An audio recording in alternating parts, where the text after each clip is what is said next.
Olá, amigos, colegas e alunos. Após 2 ou 3 semanas sem nos encontrarmos, na nossa segunda-feira, às 21 horas, estamos novamente juntos para mais um bate-papo previdenciário do IEPREV. Já confesso que eu estava com saudade de todos vocês, saudades das mensagens e de falarmos sobre o direito previdenciário, direito do trabalho, direito tributário e seus reflexos que nós temos estudado nesse último ano no ambiente laboral. Hoje, em especial, eu trago para vocês 2 personalidades do direito previdenciário e do direito do trabalho e que vão trabalhar conosco com afinco na pós-graduação do IEPREV que nós estamos lançando. Então, eu já tenho novidades para falar ao longo do programa. Mas, em primeiro lugar, deixa eu aqui já mandar um abraço para o pessoal que já está mandando o oi aqui. Viviane, nossa coordenadora do Sul, um grande abraço, já está escrevendo para nós ali. Pessoal que já está mandando seus recadinhos, vamos ler todos no decorrer do nosso trabalho. Pessoal, primeiro eu quero falar para vocês que o Congresso do IEPREV foi um grande sucesso, e eu agradeço a presença de todos que estiveram conosco, e agradeço também aos 2 professores, o doutor Yuri Pinheiro e a doutora Juliana Bento, que também estiveram conosco. Já vou aqui colocá-los na imagem também. Sejam bem-vindos, boa noite. Boa noite, professor. Juliana está nos ouvindo? A Juliana hoje está com um delay para ouvir a gente, mas ela já está ali na imagem, né? Boa noite, Ana Paula. Que ótimo. Bem, vou aproveitar esse momento, mandar um abraço aqui para o Maurício Prado. Obrigada, Juliana. Para Dagmar, para a Lúnia Córdova, para a Glaura Viral, para a Késia, para o Manuel Moreira da Costa, para o Anderson, meu esposo, que já está ali assistindo também, a Marilza, o Rodolfo, a Dulcilene. Um abração para todo mundo que já inicia aí nessa nossa live, fazendo o seu apoio para o nosso programa. Bem, eu vou começar passando a palavra para o doutor Yuri. Eu prometi para ele que eu não ia chamar ele de doutor, mas é difícil, Yuri, porque a gente tem o hábito, né? Eu, como advoguei muitos anos, a gente tem o hábito de, toda vez que se refere ao juiz, de chamar por doutor, mas eu vou tentar usar da informalidade do bate-papo previdenciário para tratá-lo como você e como nosso colega professor da pós. Yuri, o nosso tema de hoje é falar de ambiente laboral. O ambiente laboral ele é tão rico na relação trabalhista e na relação previdenciária que ele nos proporciona falar dele por diversos ângulos diferentes. E o ângulo que você trata é um ângulo inovador, porque, afinal de contas, você trata da questão do compliance trabalhista. Eu queria, então, passar a palavra para você falar para quem está nos assistindo, primeiramente, fazer uma introdução do que é esse compliance trabalhista e, afinal de contas, qual é essa relação que o ambiente laboral traz que une tanto o direito trabalhista com o direito previdenciário. Boa noite, Yuri. Boa noite, Ana. Sem o doutora, me reservo a esse direito, assim como asseguro a paridade de tratamento, porque aqui somos colegas do IEPREV cada vez mais, nessas pós-graduações que oferecem um conteúdo de qualidade, né, que é o nosso foco e nosso objetivo. Então, boa noite também, Juliana, boa noite a todos vocês que estão nos assistindo, prestigiando aqui para esse nosso bate-papo. Eu antecipo que realmente aqui em Belo Horizonte estamos sofrendo hoje uma carga muito forte, muito intensa de chuvas, isso até que deixou a internet um pouco oscilante, mas vamos aqui com muita fé conseguir desenvolver os trabalhos, tá?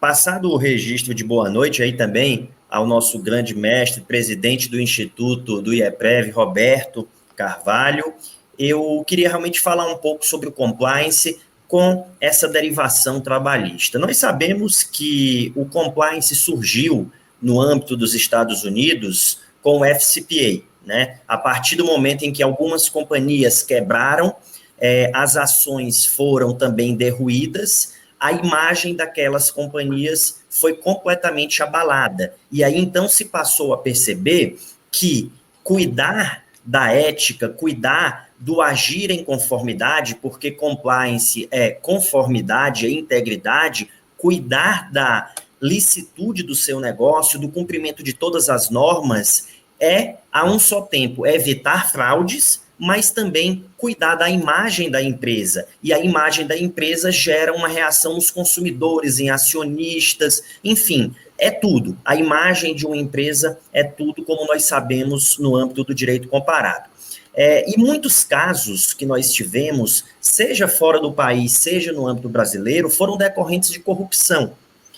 Então, nós tivemos inicialmente, na década de 90, uma lei de combate, né, de crimes de lavagem de dinheiro, e depois nós tivemos em 2006, aqui 2013, de uma maneira mais destacada, com a Lei 12.846, a chamada Lei Anticorrupção. E essa lei anticorrupção, ela inaugurou de maneira definitiva e ela aterrissou no nosso território nacional com a palavra compliance, porque expressamente se disse que as empresas que adotassem programas de integridade e de conformidade teriam reduções de multas.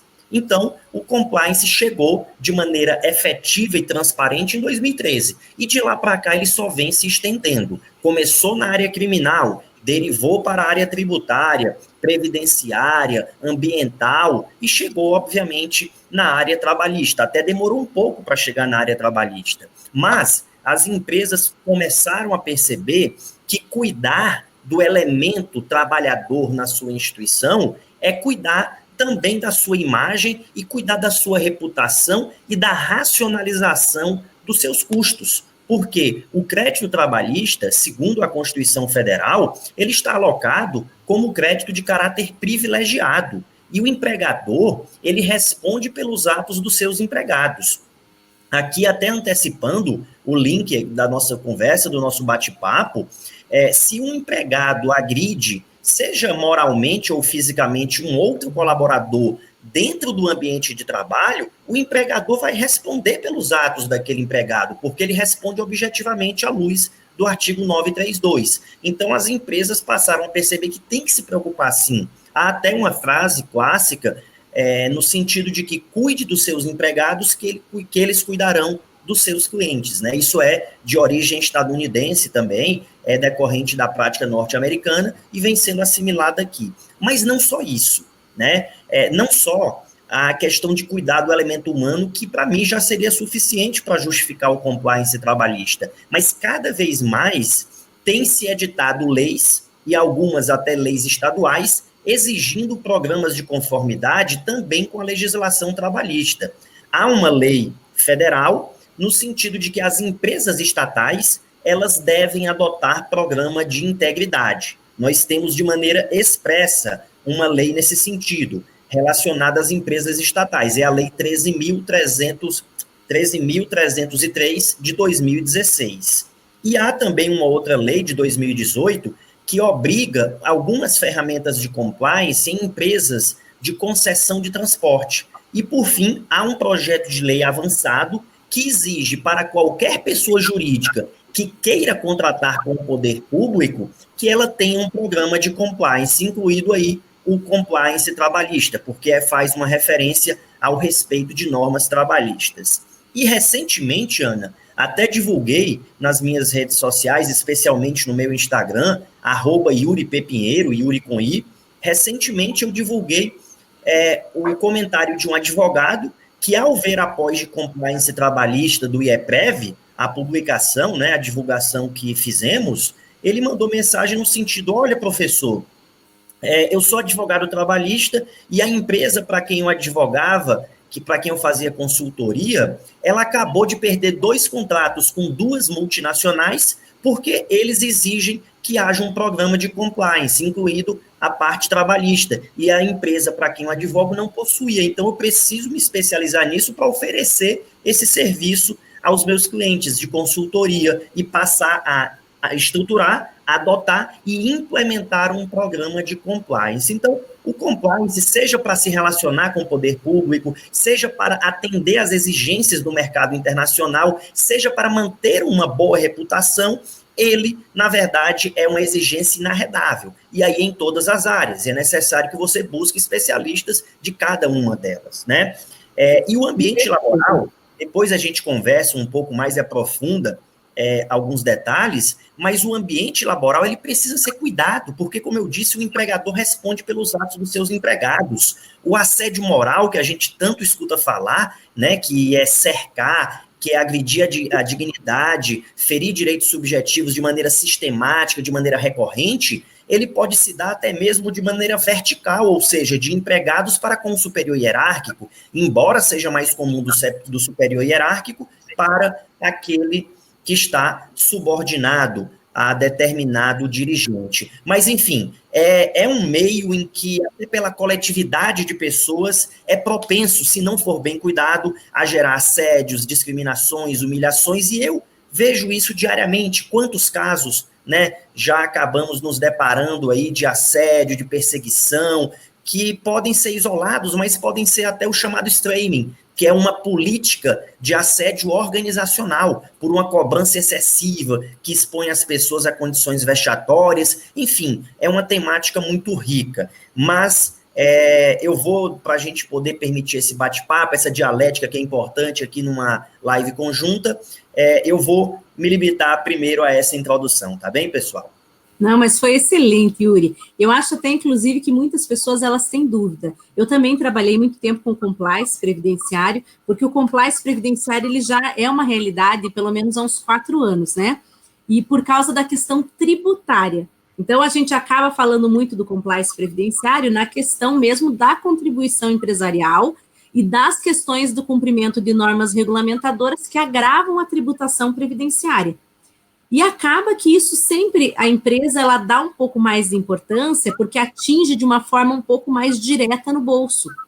Então, acaba que ele enxerga primeiro esse lado. Mas a questão trabalhista, ela é fundamental. Isso que você falou, eu já tinha visto, quando ainda advogava, né, porque agora eu tô no CARF, então eu não estou advogando, mas quando eu ainda advogava, eu via muito essa questão da pressão com quem você contrata. Então, as empresas menores, quando vão contratar com empresas maiores, se elas não tiverem os programas de integridade, elas vão ficando para trás. E o profissional que não puder oferecer esse serviço também, como você falou, é excelente. E hoje a gente verifica o mercado de trabalho pedindo previdenciaristas e trabalhistas que tenham essa especialidade. Eu falo sempre aqui para os alunos, eles sabem disso, que a gente precisa dessa melhora na nossa qualificação, porque a gente verifica que o advogado tributário, ele é um advogado muito especializado.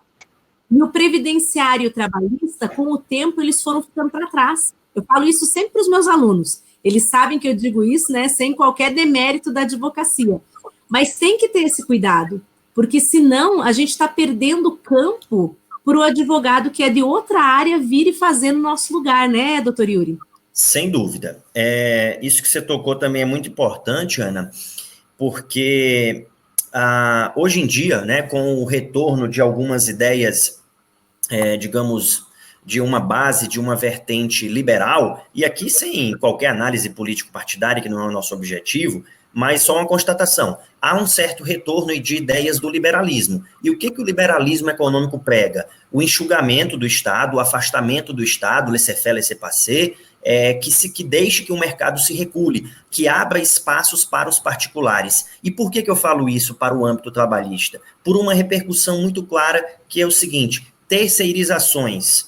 Hoje, com a reforma trabalhista, as terceirizações são permitidas de maneira ampla. Pode-se terceirizar qualquer tipo de atividade, inclusive a atividade fim de uma empresa. Concessões de serviço público, nós temos uma tendência a aumentar a quantidade de concessões. Nós temos uma tendência também de privatizações, ou seja, alargar o espaço do particular e reduzir do Estado. Quando alargo do particular, muitas empresas vão passar a prestar serviços de interesse público, mas com esse alargamento de espaço, há também uma transferência de responsabilidade.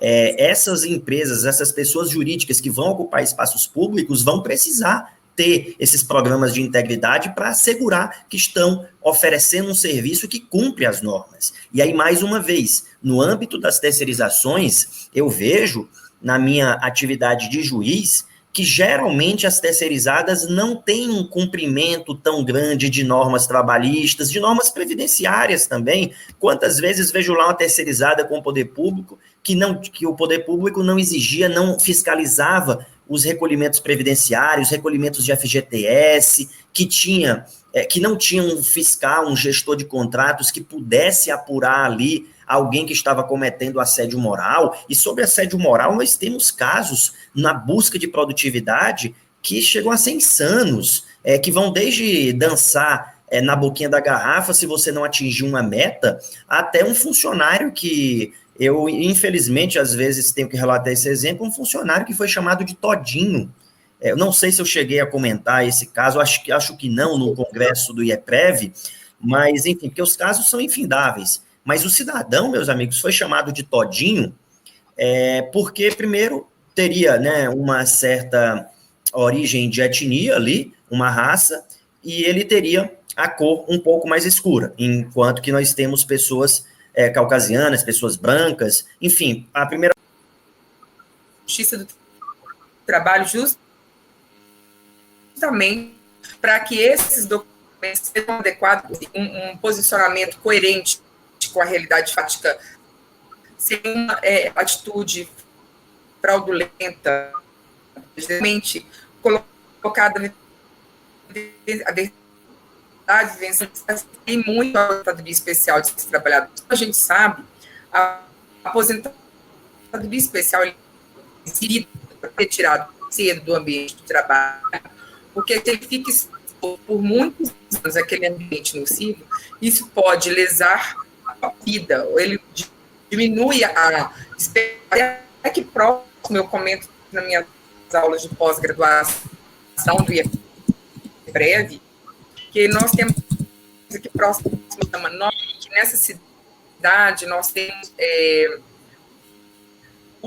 uma mina de ouro lá, vários trabalhadores tentavam com a legislação e que faleciam, que é apelidado das viúvas da mineradora. Então, falta de trabalho, trabalhadores prestam esse passo, o ambiente de trabalho. Então, a gente precisa cada vez mais efetiva de uma atuação mais próxima e o trabalho para o direito do trabalho das empresas para a proteção desses trabalhadores. Quando se protege, quando você fiscaliza de forma efetiva, você protege até mesmo o erário público. Por quê? Se você... Juliana, acho que a gente não está conseguindo te ouvir. Não, né? Não, o pessoal está dizendo que está picotando o som, então não estamos conseguindo te ouvir direito. Faz assim, tenta sair e entrar no link novamente, que pode ser que o teu som melhore. Vou fazer isso. Sim, vamos tentar. Faz esse teste. Vamos tentar. Pessoal, vou continuar, enquanto a doutora Juliana vai fazer esse teste para ver se o som dela volta ao normal, eu vou continuar aqui com o doutor Yuri, e aí nós vamos continuar, inclusive, dando vazão a essa problemática que a própria doutora Juliana colocou. Ela comentou com a gente o seguinte, olha, a ideia da aposentadoria especial é justamente proteger o trabalhador. É por esse motivo que os formulários, tanto o PPP, o LTCAT, aquelas questões de construção, precisa ter o PCMAC, o PCMSO, então tudo isso existe e ele foi formulado para proteger o trabalhador. O cumprimento das NRs, ele tem um impacto total no compliance trabalhista e no compliance previdenciário, né, doutor Yuri? Porque ele vai ter um reflexo tributário também.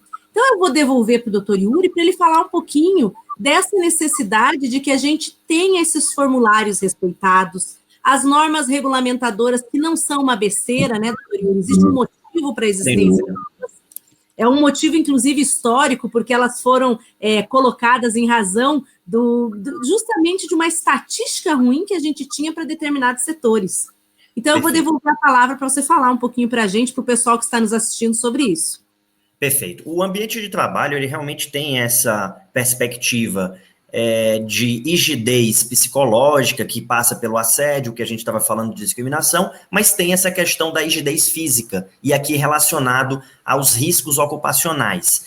E isso passa, obviamente, pelo cumprimento das normas regulamentadoras, né? E aí isso vai ter um efeito trabalhista, um efeito tributário e um efeito também previdenciário, os danos, né, que se pode gerar ao erário. Por isso que existe a chamada ação regressiva previdenciária. Mas, enfim, no âmbito de um compliance, por isso que realmente é muito importante, a perspectiva de trabalho é uma perspectiva de prevenção, de detecção e, eventualmente, de remediação. Então, não precisa esperar acontecer para reparar. A ideia é que possamos prevenir. Só que para prevenir é preciso estruturar, elaborar e ter um profissional que observe o cumprimento das normas, e caso elas não sejam cumpridas, que esteja acompanhando para detectar eventualmente o descumprimento e para que possa remediar. As NRs, elas têm essa finalidade de preservação da vida e elas também demandam um trabalho de gestão documental.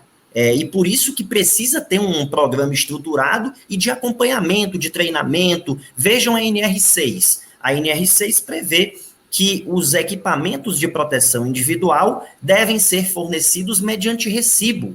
E por que mediante recibo? E aí eu lhes digo, em audiência é muito comum o advogado de uma das partes querer dizer assim, excelência, eu queria ouvir uma testemunha para comprovar o fornecimento de EPI. Aí eu tenho que ponderar, doutor, mas o EPI não é qualquer EPI que serve para elidir, é um EPI que seja cientificamente apto a neutralizar a nocividade. E aí, para isso, nós temos que ter um EPI com CA. O que é isso? Certificado de aprovação. É um EPI que é atestado pelo Inmetro, que ele é capaz, tecnicamente, de elidir aquele agente nocivo e evitar o dano à saúde do trabalhador. Esse EPI, ele também tem prazo de validade, porque nada dura para sempre, quer dizer, só o amor mesmo dura para sempre, né? Então, nós precisamos ter um prazo de validade fixado também por uma instituição, né, que no caso é o Inmetro, com a previsão específica. A doutora Juliana está rindo, porque tem alguns amores, como esse último do Neymar, que não é para sempre, né? Mas tem amores para sempre também, tá?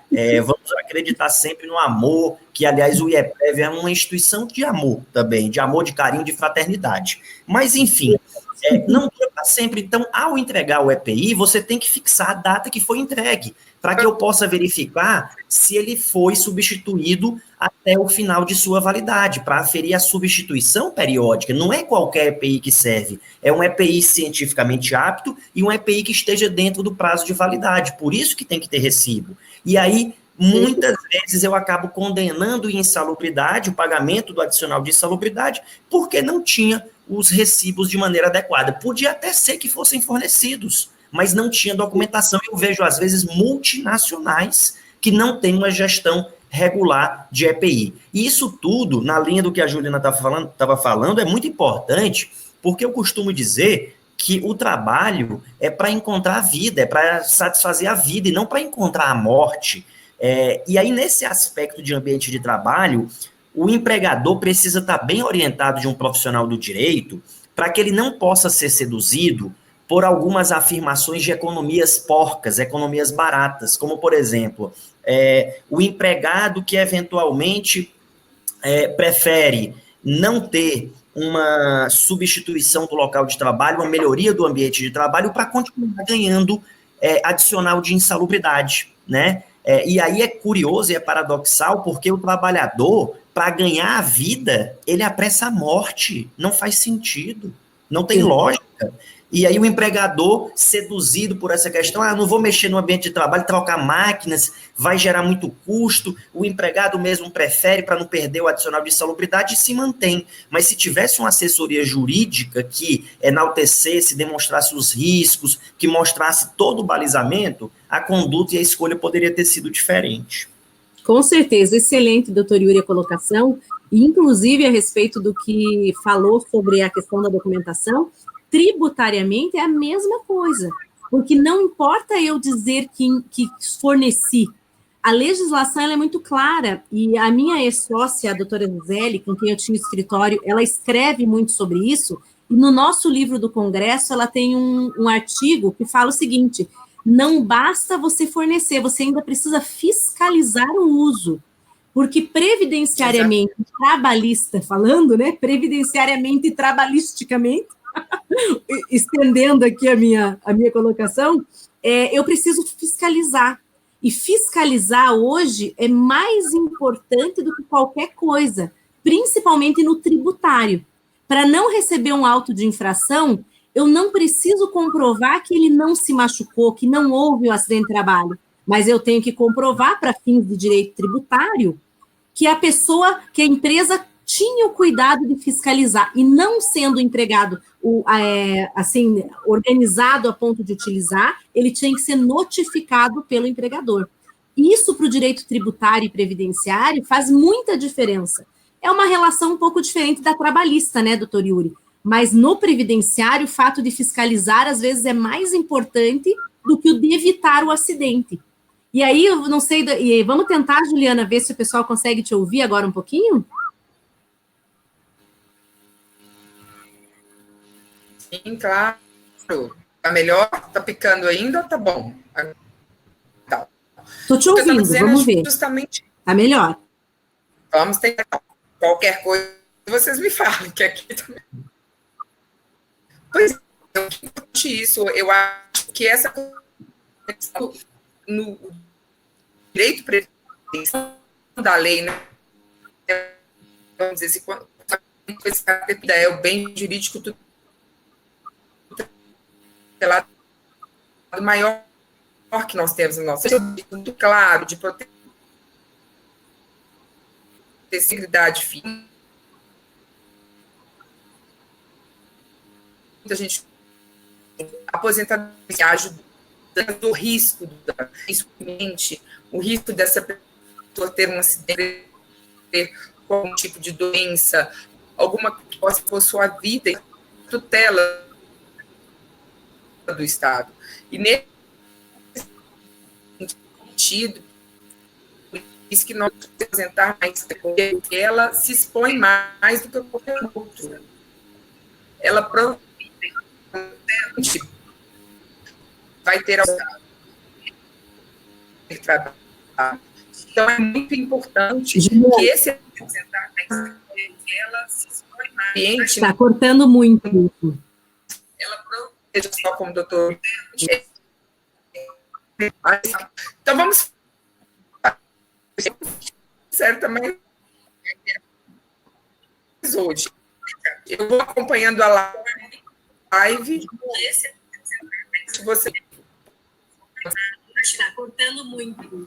Então, eu vou fazer o seguinte, Juliana, eu vou te convidar para você participar conosco nos comentários. Aí você pode até sair do link aqui, mas você entra pelo Facebook e comenta com a gente, que vai ser muito bacana. Todos os nossos seguidores vão poder participar, acompanhar os teus comentários, e eu vou mediando aqui, vendo as suas perguntas, e eu vou subindo elas para a tela, para que você possa continuar participando com a gente. A doutora Juliana hoje está com um problema de internet, tem uma tempestade em Belo Horizonte, como bem o doutor Yuri salientou. Então, a gente vai fazer isso para que ela possa continuar participando e colocando as excelentes ponderações dela para que vocês também possam assistir. Doutor Yuri, a doutora Juliana fez uma colocação muito importante, né?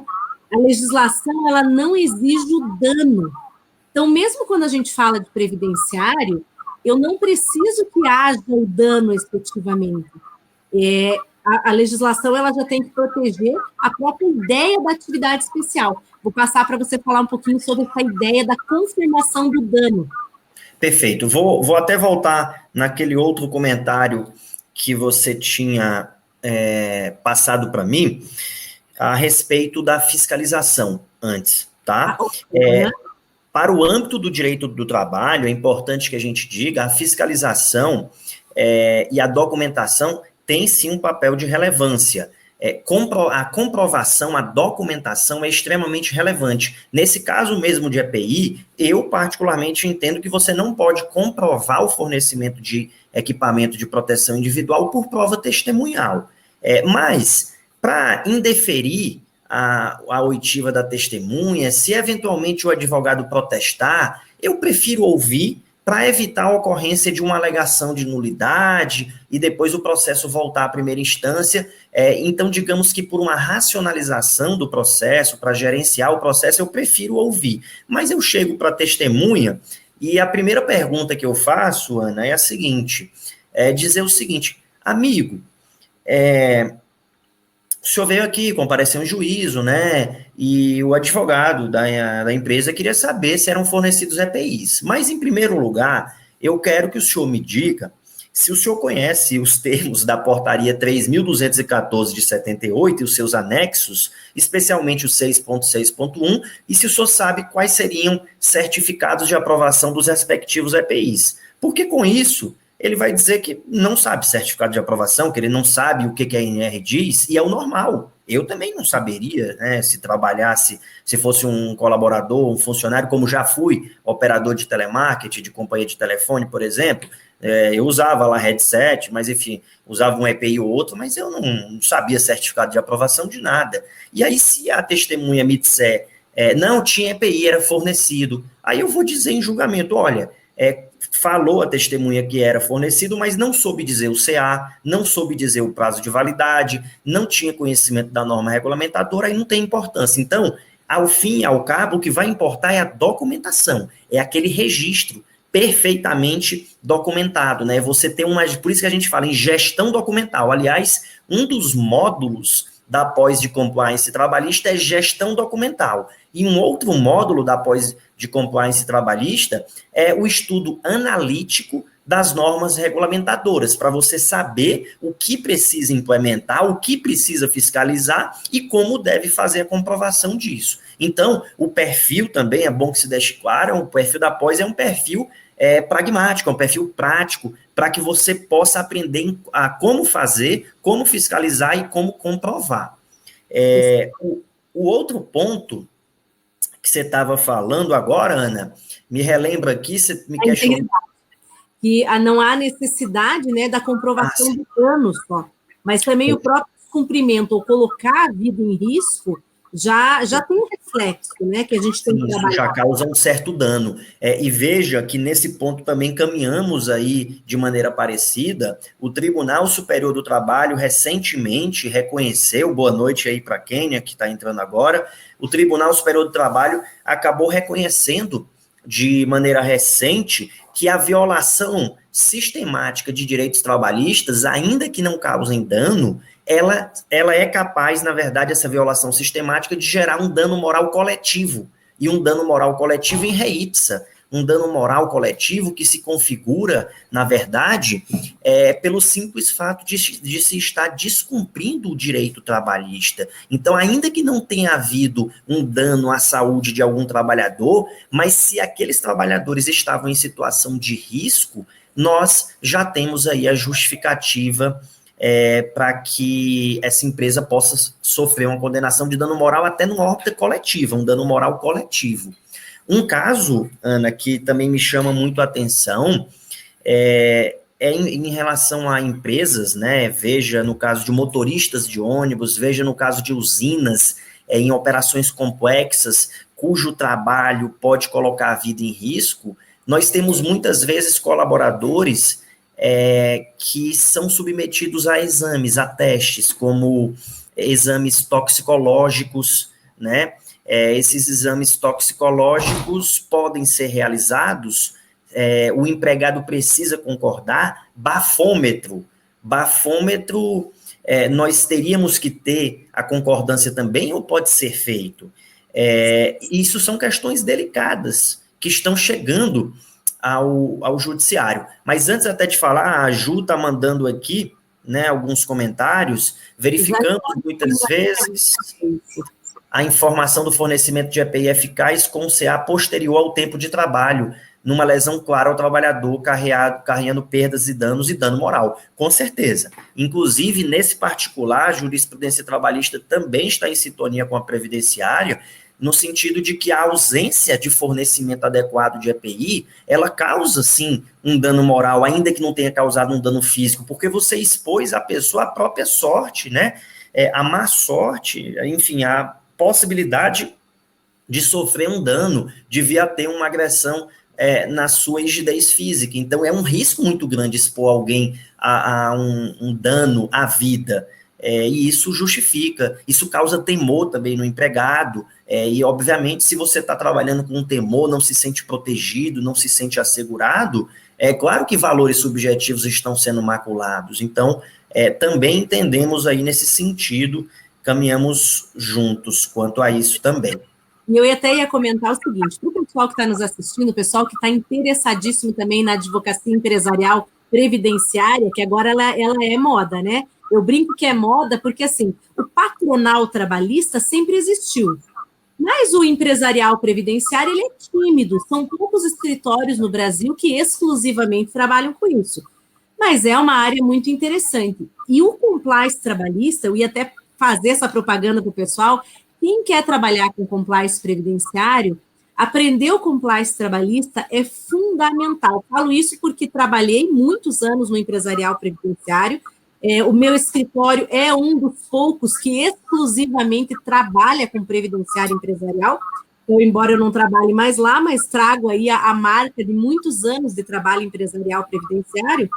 E a gente tem que saber muito de trabalhista. Eu acho que é bacana a gente levar essa informação, doutor Yuri, que as pessoas pensam que elas vão trabalhar exclusivamente com o tributário, e não é. A gente precisa conhecer a regra trabalhista, porque o reflexo dela na tributação é enorme. Eu tenho reflexo da regra trabalhista no fator acidentário de prevenção, eu tenho reflexo da norma trabalhista como que chama? Nas acidentárias, desculpa, esqueci a palavra. Quando a gente ingressa e o INSS cobra. Esqueci. Ação regressiva, né? Eu estou bem hoje, percebeu, né? Nas regressivas, eu tenho um reflexo enorme nas regressivas, porque o cumprimento ou não das NRs vai fazer com que essa empresa tenha um determinado desempenho na defesa dela dentro da regressiva. Eu tenho também o caso do SAT, do RAT, que algumas questões trabalhistas também vão estar ligadas a ela, embora hoje seja uma questão muito mais a alíquota muito mais determinada pelo CNAE, mas isso tem um reflexo também, as revisões de SAT, que estão sendo muito discutidas agora, elas têm uma relação direta com o real exercício daquela atividade, o real desempenho daquela atividade de risco dentro do ambiente laboral. Então, é muito importante para quem vai querer trabalhar com o previdenciário empresarial, vai ter que se ligar às questões trabalhistas. Eu brinco que é uma união, previdenciário, trabalhista e tributário. O compliance, ele exige esse multiconhecimento, essa multidisciplinariedade, para poder entregar para a empresa um pacote que você não precise que ele recorra a outro escritório. Perfeito. Quanto mais completo o advogado puder entregar o trabalho, ele não corre o risco de que um outro escritório venha e engula o seu trabalho, né, Yuri? Vou passar para você falar um pouquinho. Perfeito. Realmente, nós temos muitos aspectos trabalhistas que acabam desaguando em um chamado prejuízo previdenciário, né? Você, na verdade, vai ter, e a Leidiane aí está agradecendo as dicas, para a gente também é importante o feedback, e qualquer dúvida, estamos aqui também para debater, Leidiane, sempre com muito prazer, tá? E um dos módulos, na verdade, uma das disciplinas de um dos módulos da pós-graduação é sobre um dos grandes vilões do compliance trabalhista que gera o efeito previdenciário, que é a remuneração. A remuneração, ela tem alguma previsão na CLT, né, do que seria salário. Só que a criatividade humana, ela é infinita. Então, cada dia surge uma nomenclatura nova. Hiring bônus. Na verdade, nós temos stock options, nós temos split salary, nós temos... são várias nomenclaturas que vão surgindo até no direito comparado.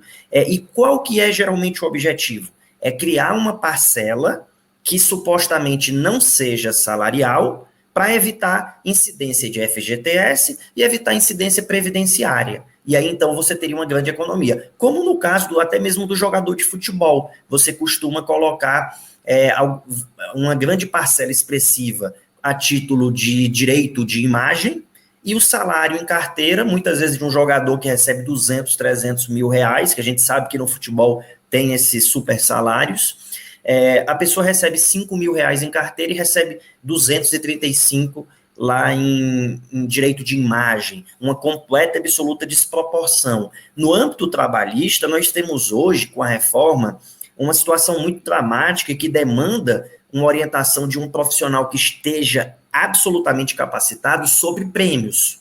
O que são prêmios? A reforma trabalhista disse que prêmios são liberalidades concedidas ao empregado por um desempenho superior àquilo que seria esperado. Aí o que muitos empregadores têm feito hoje em dia?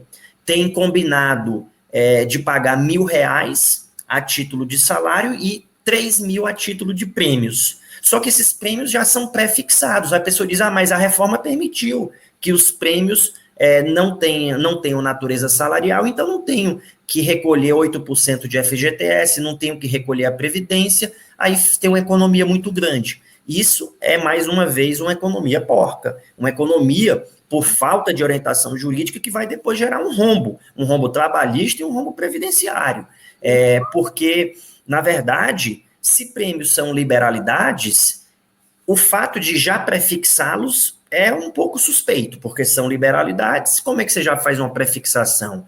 E também o detalhe de que seria uma remuneração, né, que seria, na verdade, uma contraprestação, não remuneração, porque não tem natureza remuneratória, mas seria um valor pago em função de um desempenho superior ao esperado. Só que você não tem como assegurar se ele vai ter um rendimento superior ao esperado. Então, se você já prefixa, que são os prêmios pré-contratados, você já está fixando ali um valor de imediato, então, independente do resultado esperado ele vai receber, então isso não é prêmio. Na essência, não é. É um salário que você camuflou de prêmios. E aí, né, o pessoal do IEPREV, na parte previdenciária, pode falar com maestria, os encargos de uma mora, de uma ilicitude previdenciária, são encargos danosos. Eu, geralmente, quando pego uma execução trabalhista que tem uma grande repercussão previdenciária, vejo lá e às vezes fico até com uma certa inveja, pensando assim, poxa, a mora previdenciária ela é muito mais educativa, ela é muito mais repreensiva, né? Então, ela tem esse caráter também mais educativo. E eu queria que o direito do trabalho tivesse um caráter também mais educativo, porque às vezes numa conta de padeiro, tem empregador que acha que vale a pena descumprir. Hoje, graças a Deus, com a declaração de inconstitucionalidade da TR, nós tivemos, digamos, um certo retrocesso nesse pensamento, né? Houve digamos que, uma evolução. O pensamento agora não está mais tão assim que compensa. Porque a TR, Ana, eu não sei, acho que no previdenciário não tem, né, essa incidência, mas no trabalhista tinha. E a TR, durante 9 meses, por exemplo, de um determinado ano, ela ficou zerada. Então, para o empregador, ele pensava, TR zerada, é melhor eu investir esse dinheiro, eu vou descumprir, deixo numa poupança, vai rendendo. Na pior das hipóteses, se eu for condenado, eu tenho um rendimento que vai me permitir pagar e ainda deixar uma margem de lucro. Mas o Supremo, em relação aos precatórios, declarou inconstitucional, e o TST declarou em relação à parte trabalhista, houve uma reclamação constitucional, e o STF validou a inconstitucionalidade da TR também para fins trabalhistas. Então, melhorou um pouco esse cenário para a gente. Yuri, deixa eu só fazer aqui uma leitura de alguns comentários. A Juliana, ela colocou que uma empresa bem assessorada por um bom profissional previdenciário pode economizar e muito, e as regressivas hoje são uma realidade, né? Que é necessário esse conhecimento amplo e profundo. O André Massal Kabuki, ele colocou, boa noite, esse bate-papo está me ajudando no TCC. Que bom, hein? A gente fica feliz, André, que a gente está auxiliando, que é essa a ideia, né, Yuri? Sim, a gente está numa segunda-feira à noite aqui, mas com a ideia justamente de trazer os pontos que são importantes para o pessoal que segue o IEPREV. A Ana, ela faz a seguinte colocação, professor Yuri, excelente. Ela coloca, Ana, já que você mencionou o previdenciário para empresas, como você vê o impacto da PEC 6 na advocacia previdenciária empresarial?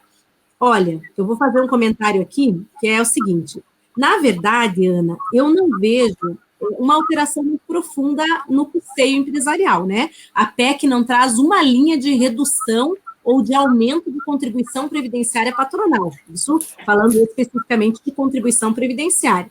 O que ela traz, a meu ver, e eu falo muito disso lá nas confederações onde eu presto serviço em Brasília, que é o seguinte, ela traz uma redução da possibilidade de proteção do Estado ao trabalhador, previdenciariamente falando. Essa redução, a meu ver, ela vai desembocar um dia no colo das empresas, porque eu não vejo uma forma do trabalhador ficar completamente desprotegido. Então, quando eu começo a fragilizar os mecanismos de proteção previdenciária, eu coloco esse profissional à mercê das vicissitudes da vida, eu diria. E eu tenho um modo muito, nessa forma de ver, muito imparcial de analisar, porque eu analiso da questão empresarial mesmo. Eu vejo que, a partir do momento em que esse trabalhador ficar desprotegido, alguém vai ter que arcar com ele. E aí vai ser a pessoa que lucra com esse trabalhador, vai ser a pessoa que lucra com aquele desempenho da atividade, aquela pessoa que tem uma resposta, né, ou uma contraprestação daquele trabalho que ele realiza. E aí, falando com o doutor Yuri aqui, que atua, eu tenho certeza que esse trabalhador vai precisar de uma proteção. Então, eu falo muito isso para os empresários. A troca da reforma trabalhista, como foi feita pelo empresariado, pela reforma previdenciária, ou seja, a gente apoia tudo que veio na previdenciária, que foi o que aconteceu na 287 há 2 anos atrás, porque a gente quer defender a pauta trabalhista, a pauta da reforma. Eu falei para eles, essa foi uma troca burra, com todo respeito aqui às palavras que eu uso, porque eles estão fragilizando um sistema que depois vai voltar contra eles. Então, Ana, embora a gente não tenha uma linha de aumento ou diminuição de contribuição previdenciária, a gente tem essa situação e tem uma segunda que eu queria citar. A única coisa boa dessa PEC, a única que eu vejo, é a questão do refis. Porque hoje a gente vê diversos empregadores que não pagam nada, uma vírgula de contribuição previdenciária, esperando, Yuri, pelo momento de fazer o parcelamento. E aí ele paga no parcelamento sem juros, às vezes ele consegue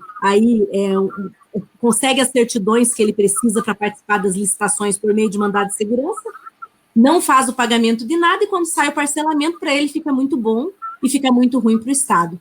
Então, a única coisa positiva que eu vejo na PEC, sendo muito sincera, é essa questão do refis e a questão da DRU, né? Claro, eles trazem ali para justificar tudo que é dito sobre o déficit da Previdência. A PEC também fala que não vai mais haver a DRU e que também, no caso, não poderia mais haver esse refinanciamento e parcelamento sistemático de créditos previdenciários. Então, essa é a única coisa que eu teria a ponderar de positiva da PEC, que tem um reflexo para nós. Agora, no geral, eu faço essas ponderações e remeto até ao doutor Yuri, porque eu acho que é muito bacana a gente saber como que um juiz do trabalho vê essa flexibilização, essa fragilização do direito previdenciário e o reflexo que a gente vai ter da empresa, quando ela é responsável por aquele que se acidenta, ela vai ser responsável por aquele que não tem carteira assinada e vai ter dificuldade de comprovar vínculo com essas novas regras. Então, eu repasso para o doutor Yuri. Pois é, Ana, na verdade, além de concordar que foi uma escolha infeliz desonerar parcelas de um cunho salarial, por exemplo, a prêmios não tem natureza salarial, várias outras parcelas lá que tiveram retirada a natureza salarial, porque você vai reduzindo a receita previdenciária, porque se não é salário, não vai incidir previdência sobre aquilo, então você reduz a receita e aí depois você diz que a Previdência está quebrando, que a Previdência tem déficit. Então, se a Previdência está quebrando, como é que você reduz a receita previdenciária? Talvez o caminho fosse uma reforma tributária, que fizesse outras desonerações, mas não esse tipo, né, da desoneração sobre parcelas que deixariam de ter incidência previdenciária, porque fica até incoerente. Você diz que a Previdência está quebrada, que a Previdência é deficitária, aí você reduz a receita e você faz essas DRUs aí, essas DRUs, desvinculando da receita da União parcelas significativas e expressivas, aí é muito fácil dizer que realmente é deficitário, com esse montante tão significativo. Nós tivemos com a reforma trabalhista também, e é importante uma assessoria jurídica sobre contrato intermitente. Para você ter ideia, Ana, às vezes eu acho pouco tratar em uma aula o contrato de trabalho intermitente, de tão complexo que ele é porque merece um estudo até à luz de outros países, tem algumas passagens de cortes estrangeiras, já houve experiências em muitos países. Nos Estados Unidos, 13 estados e o Distrito da Colômbia proibiram o intermitente que não tivesse qualquer tipo de garantia de remuneração mínima. E aqui no Brasil, a regulamentação foi completamente aberta. E aí, nós temos a possibilidade no Brasil do intermitente receber menos de um salário mínimo. Isso acredito que eu até tenha falado brevemente no Congresso, mas existe a possibilidade do intermitente receber menos que um salário mínimo. Mas no sistema de hoje, nós temos como benefício previdenciário um salário mínimo como o mínimo, como o próprio nome já diz, né? Mas é preciso ser redundante, porque há controvérsia aí nesse sentido, mas enfim, hoje o que se tem é isso, é um salário mínimo. Aí você tem uma pessoa que contribui com menos de um salário mínimo, porque ela não tem garantia nem do mínimo, que é o mínimo para sobreviver, segundo a Constituição Federal, para garantir saúde, lazer, assistência médica, assistência educacional e tudo. A gente sabe que um salário mínimo não é suficiente, mas sequer o salário mínimo essa pessoa recebe. E depois ela recebe um salário na Previdência. Aí realmente a tendência é quebrar de propósito, né? Porque você quer que quebre, para justificar alguma coisa, justificar algum tipo de modificação. Mas esse não é o caminho maduro.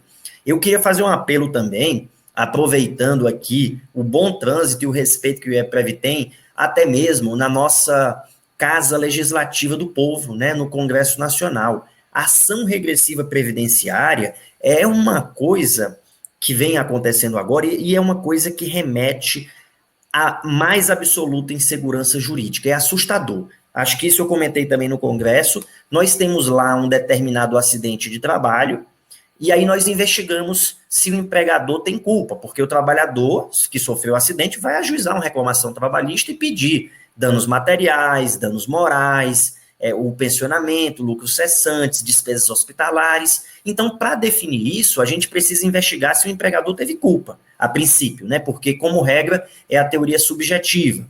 A aplicação do parágrafo único do 927 em algumas hipóteses de atividades de risco, mas, como regra, teoria subjetiva. Aí nós, algumas vezes, dizemos lá na Justiça do Trabalho, o empregador agiu com culpa, ele deve ser condenado ao pagamento de pensionamento ao trabalhador. Aí o que a União faz? Ação regressiva previdenciária. Já que o empregador agiu com culpa e causou esse dano, ele deve ressarcir o erário desse prejuízo que tem que suportar a título de benefícios previdenciários, né? Como lá uma determinada aposentadoria por invalidez, ou algum outro tipo de auxílio, acidente, o que quer que seja. Pois bem, aí chega essa ação regressiva previdenciária, né? O entendimento majoritário hoje é para federal ou para estadual? Oi? O entendimento majoritário em relação à ação regressiva previdenciária é que a competência é da federal? Federal. Tá. Porque eu cheguei a ver um entendimento, mas acho que era minoritário mesmo, de que o competente seria a Justiça Comum Estadual, porque quando a Constituição excepcionou o acidente de trabalho, ela tinha em mente a União e não o segurado. Esse entendimento, Yuri, até era o entendimento inicial quando a gente tratava. Hoje, até se eu for falar do segurado contra o INSS, continua sendo estadual. Mas a regressiva em si, depois de muita discussão, ficou determinado que, de fato, teria que ser, como é fazenda pública, teria que ficar na federal. Então, hoje ela está na federal. Mas a gente tem um problema, até eu ia fazer só um comentário contigo antes de você continuar, porque aí a gente tem um problema que envolve o trabalhista previdenciário, que é muito sério, que é a discrepância das decisões.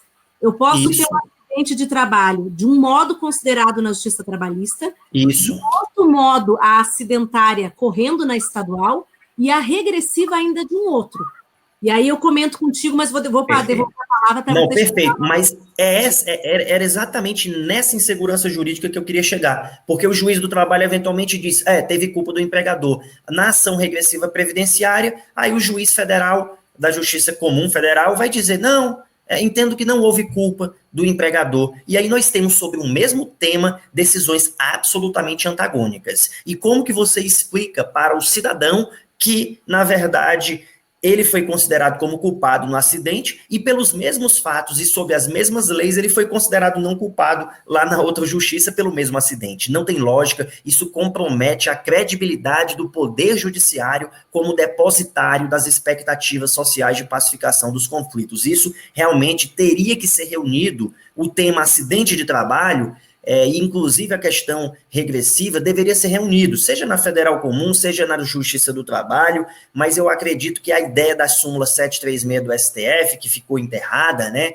que as causas de acidente de trabalho fossem julgadas pelo mesmo juízo, ela teria que realmente voltar, e quem sabe aproveitar aí na reforma da Previdência para ter isso como solução, que um mesmo juiz julgue se há uma responsabilidade civil, uma culpa do empregador. E aí, por exemplo, eu acredito até que se eu estou julgando uma causa lá de um trabalhador que pede pensionamento, se eu reconheço a culpa do empregador, eu poderia também determinar ali que houvesse também o ressarcimento em favor da União, né? Fazer isso sem a necessidade de uma ação regressiva previdenciária com essa finalidade que eu já constatei. Agora, isso dependeria realmente de uma inclusão constitucional. É um aspecto que poderia ser trabalhado constitucionalmente. Com certeza. E isso também traria um pouco mais de segurança jurídica. A gente tem um problema, doutor Yuri, dentro da Receita Federal, que é o seguinte: a Receita ela não respeita a decisão da Justiça do Trabalho também.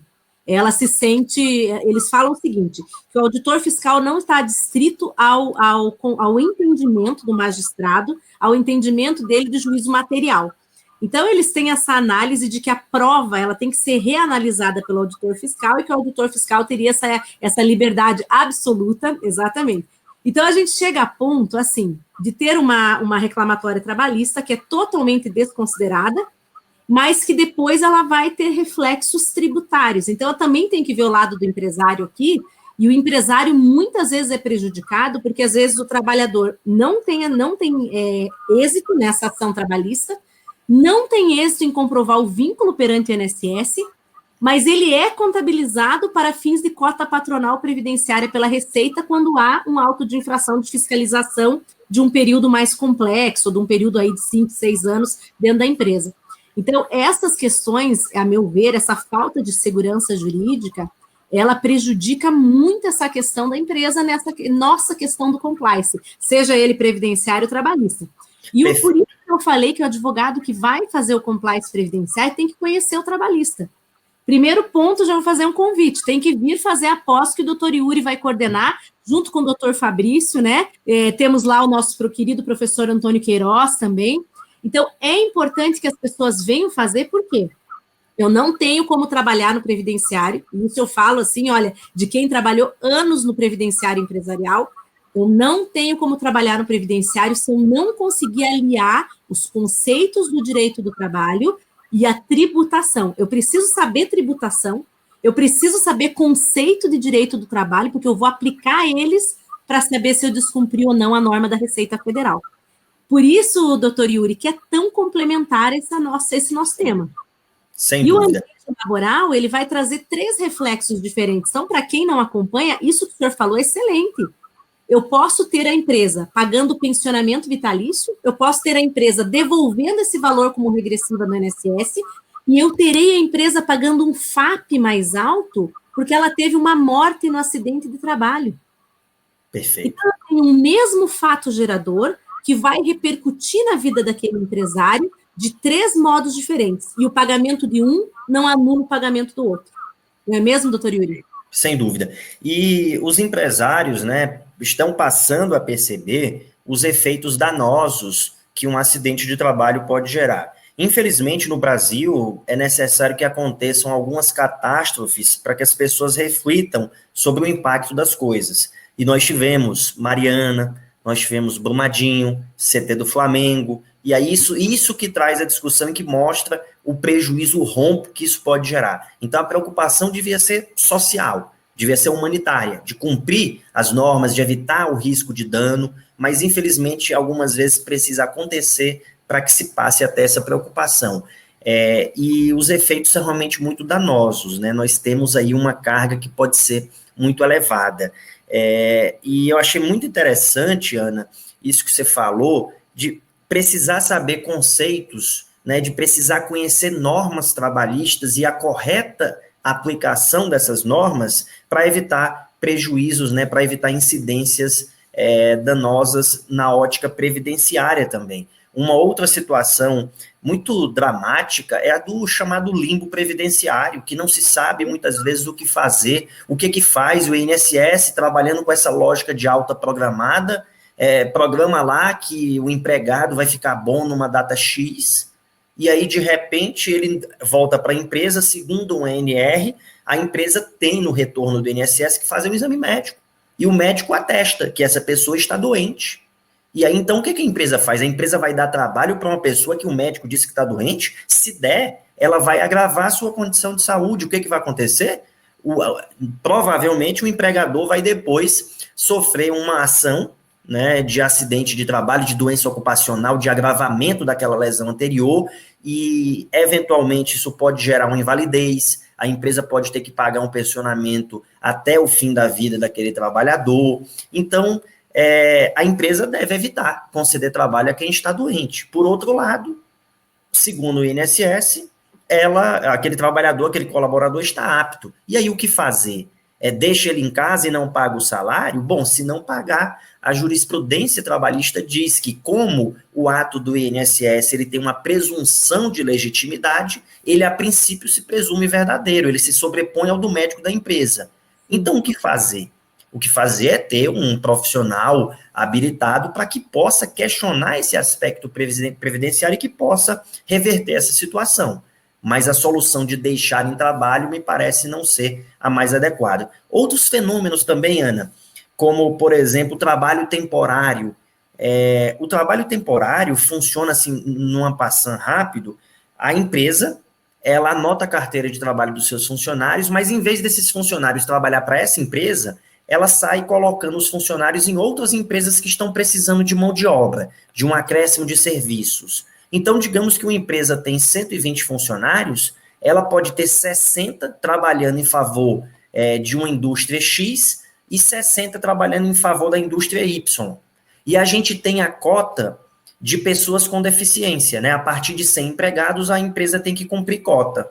Aí, o que a gente tem muitas vezes do equívoco? A empresa de trabalho temporário pensando o seguinte: eu só tenho 60 empregados naquela empresa e 60 na outra, então não tenho que ter pessoa com deficiência, porque o trabalho não é para mim, então tenho que considerar outra. Só que a empresa que assina a carteira é de trabalho temporário, ela tem 120 empregados, então ela tem que cumprir a cota, e tem diversas autuações por empresas que não cumprem essa cota. Você falou das autuações, né, e que muitas vezes não consideram uma sentença trabalhista. Aí eu tenho um total respeito a todos os profissionais de qualquer ramo, o mais absoluto respeito, mas eu acho que aí é um desrespeito a uma instituição que foi investida de julgar um conflito, né? O juiz do trabalho julga se tem um vínculo de emprego ou não, e aí você desconsidera.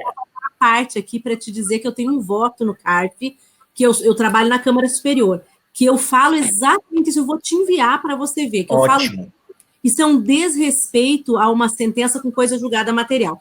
Mesmo que eu entenda o INSS, vamos dizer o seguinte: o INSS ele coloca em dúvida a relação para tempo de contribuição. Tudo bem, eu posso até compreender que ele não foi parte da demanda. Mas a Receita Federal não existe previsão legal alguma para que um dia ela seja parte nessa demanda. Sim. Então, para uma autuação patronal, ela tem que respeitar o juiz do trabalho, porque o juiz do trabalho é a pessoa legitimada para reconhecer o vínculo. Isso, exatamente. Algo, para mim, ela é muito grave. É muito grave por quê? Porque eu estaria dizendo o seguinte: olha, quando eu falo do INSS, tudo bem, ele não foi parte, a gente tem uma previsão na 8.212 que diz o seguinte: olha, o INSS tem que participar para que toda a relação de contribuição previdenciária seja acolhida. Então, a gente tem ainda essa colocação. Sim, tudo bem. Mas a Receita, eu estaria falando o seguinte: que o auditor fiscal poderia desconsiderar uma sentença transitada em julgado. E aí, com todo respeito, né, o auditor fiscal, ele faria a função revisora de uma decisão judicial. Na verdade, ele seria apto a desconstituir uma coisa julgada, algo realmente estarrecedor.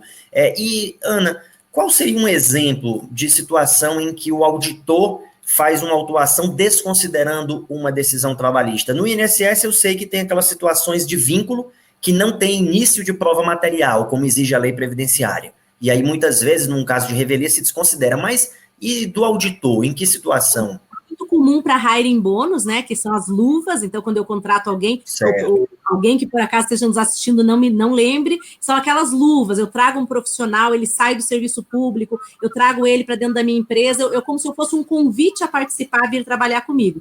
Às vezes a gente tem casos em que a Justiça do Trabalho já se manifestou sobre aquelas luvas em especial, dizendo, olha, não havia contraprestação do trabalho, não restou comprovado essa questão, às vezes o próprio empregado entrou contra a empresa para tentar considerar aquelas luvas como remuneração.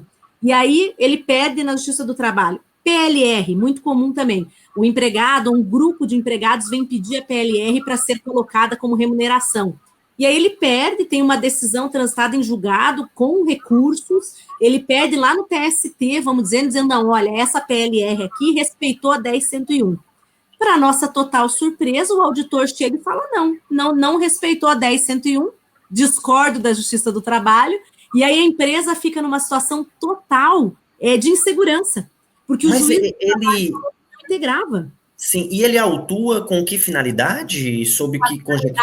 De incluir os valores da PLR na folha de trabalho daqueles meses em que ela foi paga, e aí, como a PLR, ela quase sempre são valores bem importantes, a hora que eu desconsidero um empregado, eu perco o plano de PLR inteiro. E aí, isso numa empresa pode significar 8, 9, 10 milhões de reais no mês. E aí eu vou ter o reflexo da contribuição previdenciária, ela não tem limitação do teto. A cota patronal para o empregado é uma questão desse tamanho. Para a empresa, significa pagar toda a PLR, a cota patronal sobre ela. Então, você realmente, Ana. Gigantesco. Olha, mas e nesse caso, eu não consigo compreender como justificar mesmo, Ana, porque quem tem a legitimidade, falando legitimidade aqui sob a ótica de processo, a legitimidade para defender essa natureza salarial é o trabalhador, ou no máximo o sindicato em uma ação coletiva. Mas não pode a Receita pretender esse reconhecimento porque seria pleitear em nome próprio um direito alheio, sem respaldo legal. Então, é um caso de absoluta ilegitimidade para desconstituir um título judicial. Aí, com todo respeito, é realmente para desesperar. Essa agora me deixou preocupado. Eu não vou conseguir dormir, Ana, a culpa é sua. Desculpa. Mas eu quero falar um tema que me interessa muito. Eu vou te convidar, inclusive, para voltar, para a gente falar qualquer dia desse sobre gestão de afastados com o doutor João Batista Opitz Neto, que também fala bastante com a gente, que é médico, para a gente fazer uma live discutindo essa gestão de afastados. Mas, Yuri, deixa eu aproveitar, tenho mais uma questão polêmica para tirar teu sono, que a doutora Gisele acabou de escrever aqui para nós. A doutora Gisele Canton também é professora da pós-graduação. Quem vier fazer a pós de regime geral conosco, ela vai ser professora de custeio. Ela faz a seguinte pergunta, olha só. Eu gostaria de saber como está a posição do judiciário sobre a aplicação da efetividade do benefício que vem trazida pela 8.213, com as modificações que a gente teve na medida provisória do ano retrasado. Porque o 475 da CLT, Yuri, ele fala daquela questão de que o empregado que está afastado, ele continua com o contrato suspenso, né? Isso. Quando veio a medida provisória, porque assim, nunca a lei previdenciária falou o que era a definitividade do benefício. Ela sempre remeteu à CLT. Para nossa surpresa, dois anos atrás, né, Gisele, coloca a medida provisória ali, se você lembrar dela, veio uma medida provisória e falou, não, aquela pessoa que estiver afastada acima de 60 anos de idade, e até a medida provisória nossa agora de janeiro, dizia, inclusive no parágrafo 2º, com 55 anos de idade, 15 de afastamento, que embora agora não esteja mais vigente, esteve por um tempo. Essa pessoa está com o benefício definitivo. Foi a primeira vez que a norma previdenciária falou em definitividade. Para nós, definitividade era o que a CLT dizia, contrato suspenso. Você já discutiu alguma vez esse termo efetividade do benefício? Vocês lá na Trabalhista já lidaram com isso? Na Trabalhista, nós tínhamos uma súmula do TST que fazia menção a um limite de idade, não me recordo se 55 ou 60 anos, mas o TST alterou a sua súmula para dizer que, na verdade, no caso da aposentadoria por invalidez, aquele empregado ele tem um contrato suspenso e não teria como encerrar esse tipo de contrato de trabalho. É muito questionável, nós temos diversos juristas trabalhistas que defendem que deveria haver um limite, mais uma vez, sob o argumento de que nada é eterno, exceto o amor, né? Não se chega a falar isso, é um comentário lateral meu, mas se chega a falar que não se poderia, e eu concordo que não dá para deixar indefinidamente, porque nós temos na jurisprudência trabalhista, né, isso é importante para quem não conhece a fundo ainda, nós temos algumas responsabilidades ao empregador em relação ao empregado que tem o seu contrato suspenso por aposentadoria por invalidez. Por exemplo, saúde, ainda que haja reformulação de normas, que a empresa não tenha mais como suportar esse tipo de encargo, pelo que nós temos de jurisprudência do TST, é isso mesmo, porque o contrato fica suspenso e não tem, enquanto ele estiver aposentado por invalidez, o contrato está suspenso, não pode em tese rescindir. Só que já aconteceu, eu recebi uma vez um trabalhador que dizia, olha, doutor, mas eu queria encerrar isso aqui, porque para mim é uma coisa em aberto, e eu não vou voltar a trabalhar, não. Eu estou conformado, a empresa me deu todo o respaldo, me deu tudo que eu precisava, eu estou feliz, mas eu não quero esse negócio aqui em aberto, eu quero fechar minha vida, e eu fiquei, meu Deus do céu, o que eu vou dizer para esse cidadão? Vou dizer para ele que não, mas a jurisprudência consolidada da Augusta Corte Superior Trabalhista, e eu fiquei trabalhando mais num aspecto de psicólogo mesmo, dizendo que isso era uma questão formal, uma questão que, na verdade, não significava a realidade da vida, que para ele tinha fechado mesmo, para ele também, na verdade, assim, floreando psicologicamente, porque, para já prepará-lo, porque uma decisão, se fosse efetivamente ingressar com uma ação, a decisão provavelmente seria no sentido de que o contrato está suspenso mesmo. Essa é a posição do TST. Agora, eu confesso que os termos precisos, não sei se alguém colocou, da medida provisória, é alguma medida provisória recente que mudaria esse cenário? Você sabe, Yuri, por isso, ela é agora, ela é não tão recente, mas ela é de 2018 e 17. E eu acho, assim, eu tenho um posicionamento um pouco diferente, já por um viés bem previdenciário, eu entendo o seguinte, a CLT, ela falava assim, que ficaria suspenso até que o benefício fosse definitivo. Sim. E nós não tínhamos na legislação previdenciária dito o que era definitivo. Então, eu acredito muito que a interpretação dessa medida provisória convertida em lei, que agora eu esqueci o número aqui também, até vou pedir para a Gisele se ela puder colocar ali, eu acho que é a 13.148, mas não lembro.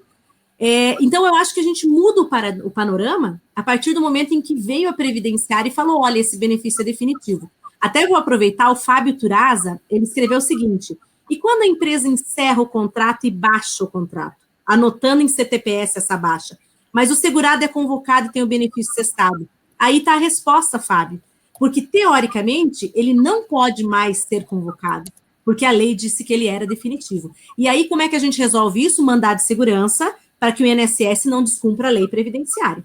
Inclusive, eu tenho indicado isso muito para os alunos. Chamou pessoa para fazer a perícia. A partir de 60 anos, nem compareça. Já entra com mandado de segurança pedindo a liminar, porque o benefício a partir de 60, ele é definitivo. E até a nossa provisória desse ano passar, os 55 anos de idade, 15 de afastamento, era definitivo também. A gente vai ter que lidar com a transição disso, porque eu acabei de ficar sabendo que a medida provisória foi aprovada agora no Senado à noite, 55 votos a favor, 12 contra, o que é péssimo, porque essa medida provisória tem algumas inconstitucionalidades bem graves, mas ela já está vigente, então ela cai exatamente esse parágrafo 2º que eu estou contando aqui, dos 55 anos de idade e 15, mantém-se apenas os 60 anos de idade como definitivo. Então, Yuri, acho que esse é um tema que a gente pode voltar a conversar, vou mandar para você a lei para ver o que você pensa. Tá, joia. Mas, na verdade, até complementando, eu estava verificando aqui rapidamente a súmula do TST, a mudança de posicionamento que tivemos é a seguinte, o entendimento do TST é que, uma vez aposentado por invalidez, se após 5 anos ele não recuperasse a capacidade laborativa, o TST entendia que aquilo seria definitivo e aí então o contrato ele seria encerrado, encerraria o contrato de trabalho. Mas essa súmula ela foi alterada, e nós temos hoje a súmula 160, no sentido de que, cancelada a aposentadoria por invalidez, mesmo após 5 anos, o trabalhador tem o direito de retornar ao emprego, facultado, porém, ao empregador indenizá-lo na forma da lei.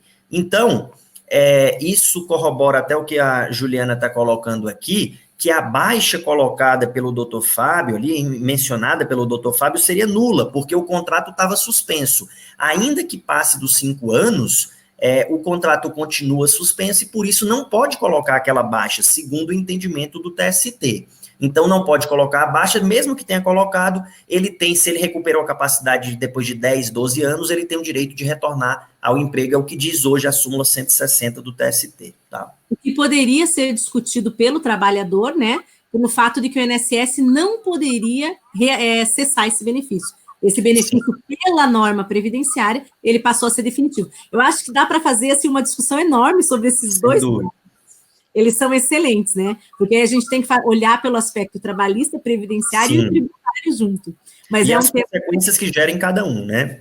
Sim, e os reflexos que são diferentes, né? Porque a gente sempre se baseou na norma trabalhista, porque a previdenciária, ela era silente. De repente, vem a norma previdenciária e diz, e conceitua a definitividade, que nunca tinha sido conceituada.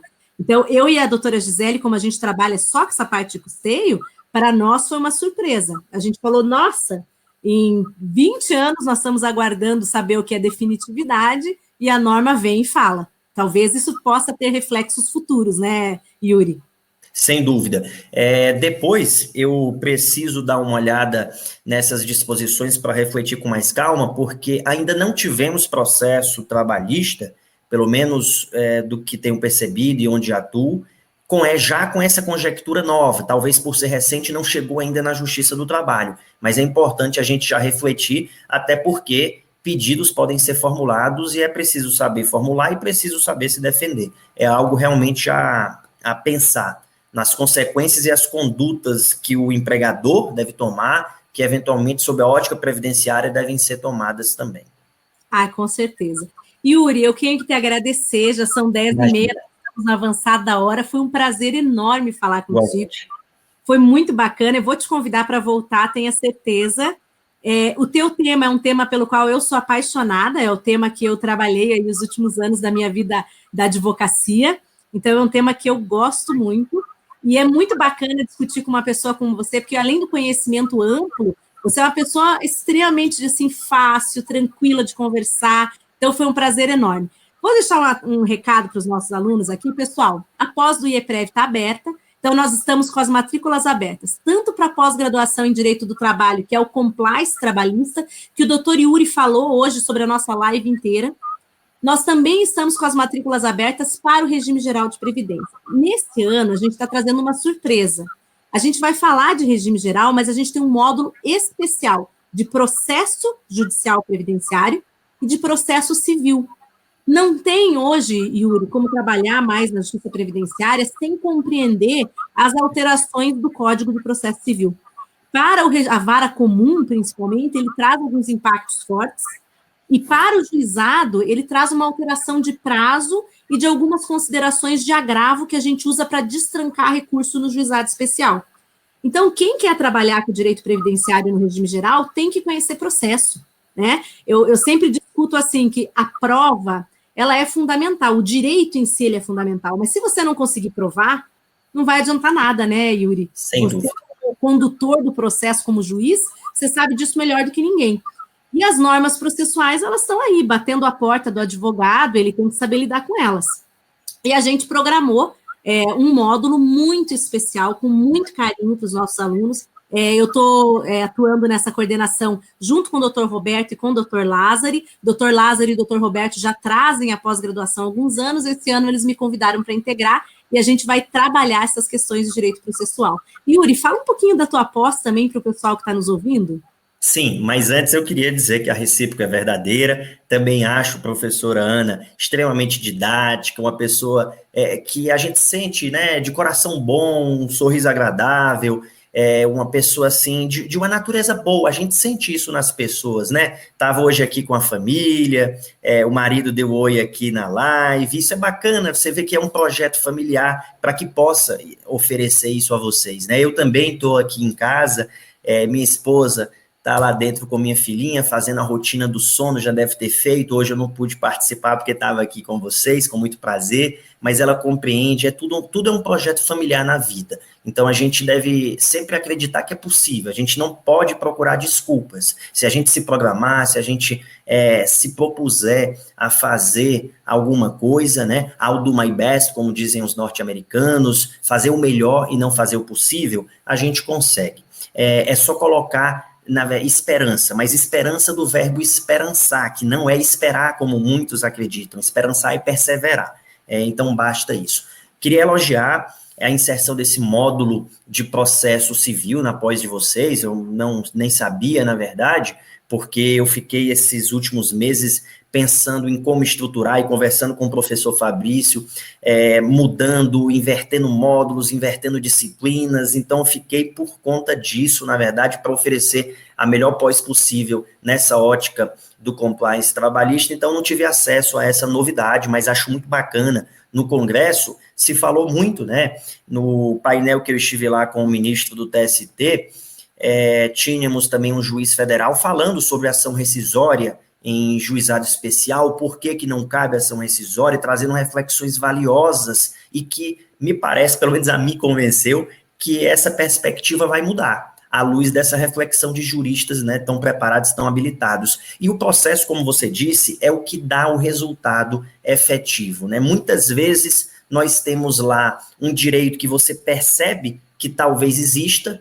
mas que a prova foi frágil, que não se soube trazer, se documentar, que não se produziu uma prova oral adequadamente, e aí um direito que pode existir acaba sendo perdido por falta de preparo, por falta de ser desenvolvido de uma maneira adequada. Isso é muito triste para mim, enquanto juiz, quando eu me deparo com essa situação, e infelizmente não é tão raro. Não raro eu me deparo com uma situação que eu digo, poxa, e aí você fica também um pouco naquela situação, né? Poxa, eu vou ajudar, eu vou reabrir instrução e determinar a juntada de documentos, mas aí eu vou estar sendo julgador ou vou estar sendo justiceiro? Eu vou estar me despindo da minha imparcialidade? Esse é um dilema permanente que eu enfrento como juiz, confesso a vocês, é um dilema difícil de resolver como ser humano e como juiz. Mas se nós tivéssemos ali advogados bem capacitados, naquele caso concreto, isso não aconteceria. Então, a gente não pode descurar de uma preparação muito adequada. A nossa pós de compliance trabalhista, ela vai trabalhar com os fundamentos iniciais, aspectos gerais e práticos de compliance, e ela vai se desenvolver com os assuntos de direito trabalhista sempre voltados numa perspectiva prática, como, por exemplo, compliance e jornada de trabalho. Aí a gente vai analisar situações de jornadas de trabalho, regime 4x2, 12x36, 24x72, os problemas que isso gera na prática para cada uma das profissões e os reflexos que isso vão ter em outras esferas. Remuneração e compliance, a gente analisa as parcelas salariais e que são tidas como não salariais, os problemas que dão, a gente analisa plano de cargos e salários, então é uma pegada prática para que você possa realmente adquirir maturidade, mas claro, sempre de acordo com os conceitos trabalhistas. E aí nós teremos um módulo de auditoria, nós teremos módulos de gestão de pessoas, teremos módulos, como eu já disse, de análise de normas regulamentadoras, até mesmo startups, que é uma coisa nova, é uma coisa muito importante, que muita gente não está preparada também, enfim, e nós teremos ao final processo do trabalho, por essa mesma razão que a Ana falou, que inseriram na pós, inserimos também na nossa pós de compliance trabalhista alguns aspectos basilares de processo do trabalho, e quando falamos de processo do trabalho, a gente fala também necessariamente um pouco de processo civil, porque o processo do trabalho, ele é muito lacônico na CLT, e a gente precisa se abeberar da fonte do CPC, então a gente precisa estudar ali o processo civil, o processo do trabalho. É o conteúdo com a qualidade de EPREV que vocês que são assíduos aqui já conhecem, tá bom? Prometo que vamos manter esse padrão de excelência na parte trabalhista também. Eu acredito, eu estou muito feliz. na qualidade de vice-presidente, eu já falo em nome do Dr. Roberto, a felicidade que é para nós poder oferecer um curso tão complementar, porque, embora sejam disciplinas autônomas, elas caminham juntas. E, como eu disse, né, nós precisamos desses conhecimentos para realizar o melhor trabalho. Deixa eu aproveitar, Yuri, só para te falar, a Gisele colocou ali, a lei é 13.457 de 2017. Ótimo. Ela alterou o artigo 101 da 8.213. Depois eu vou te passar ali no WhatsApp, que eu quero continuar esse debate contigo. Quem sabe a gente escreve algo sobre isso, acho que pode ser bem legal. Legal. Pessoal, vocês que estão em casa, nós estaremos, eu e o Dr. Roberto, essa semana, no seminário de Catanduva, com o Jesus, que é o nosso coordenador de Catanduva. Então, eles estão realizando, a OAB está realizando lá um excelente debate, vai falar de reforma também, vai falar de outros temas, vai ser muito legal. Então, eu convido o pessoal que é de Catanduva e região para que esteja conosco nessa sexta-feira. Eu já vou chegar na quinta, mas para o pessoal esteja conosco na sexta-feira, na região de Catanduva, o nosso coordenador Jesus, que também é professor da pós de regime geral, vai estar lá conosco. Eu aproveito também para falar para o pessoal que nós temos seminário no dia 28 de junho, sexta-feira, lá em Pato de Minas. Então, o pessoal que é mineiro, o pessoal que tiver os amigos por lá, indica, venham participar também do nosso seminário IEPREV. O IEPREV tem mais 3 seminários, Yuri, esse ano. Pato de Minas em junho, temos novembro em São Paulo, com a Comissão de Direito Previdenciário do Dr. José Roberto Sodero, e em Curitiba, dia 13 de dezembro, então o pessoal já vai se programando para estar conosco em mais essas 3 oportunidades do ano. Yuri, foi um prazer enorme, muito obrigada. Nós nos vemos em breve, porque em breve eu vou chamar você para retornar aqui. Tá, joia, maravilha. Obrigado, Ana, foi um prazer. Obrigado, pessoal, pela acolhida, pela receptividade, tá bom? Um grande abraço. Obrigadão, Yuri. Pessoal, então, boa noite. Nós nos vemos mais na próxima segunda-feira. Próxima segunda-feira eu vou estar em Belo Horizonte. A gente já vai fazer o programa de casa, né? Que a gente vai fazer direto do IEPREV. Então, eu deixo aqui um abraço para todo o pessoal que está conosco, Jesus, Henrique, Ana, Juliana Bento, nossa queridíssima professora, que esteve conosco, depois, em razão da internet, não conseguiu prosseguir, mas ficou firme ali nos comentários, nos apoiando. Juliana, querida, muito obrigada também pela tua participação.